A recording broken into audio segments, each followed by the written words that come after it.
whatever your wishes were, whatever your desires were, you would fulfill them all. And when you had done that for about a month of nights of 100 years long, each night of dreams, you would say, well, let's vary things a bit.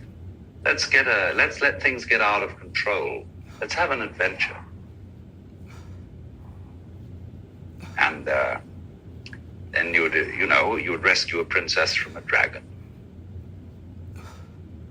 or something of that kind.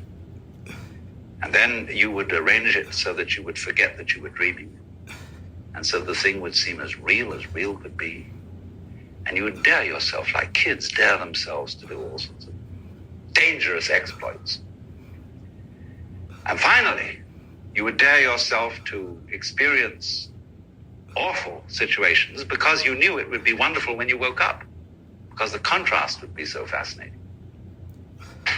And finally, in the course of your dreaming, you would dream a dream in which you were sitting in Campbell Hall at Christchurch, Sausalito, listening to you remember how you saw things with all about 2 years old. As the whole world being quite weird. And when you get used to things, you see a tree, and you say, oh, well, that's a tree. We're used to trees. We know what trees are. But if you can go back to your childhood and remember how it was when you first looked at a tree, and you saw the earth itself reaching up into the sky, extending itself in many branches and waving all these little flags at heaven. Or when you looked at the sun as a child, you stared at the sun, it was marvelous, and the sun turned blue. And there was a feeling about everything of being essentially magical. So there is a most extraordinary passage which occurs in one of the rarer books of Chesterton, called The Colored Lands, where he makes this extraordinary remark. It is one thing to describe an interview with a gorgon or a griffin, a creature who does not exist.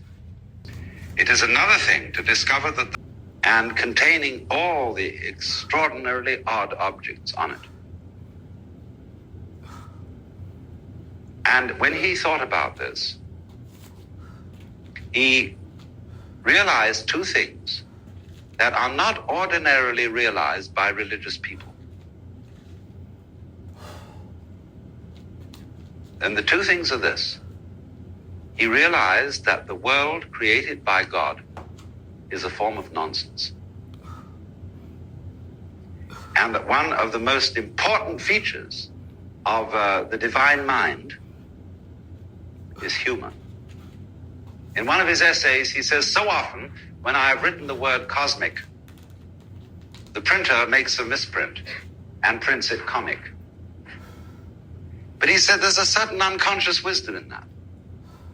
The cosmic is the comic.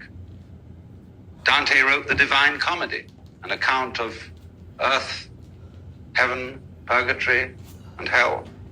The Divine Comedy.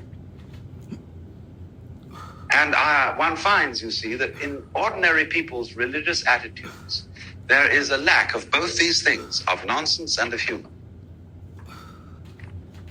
When I was a boy, I was brought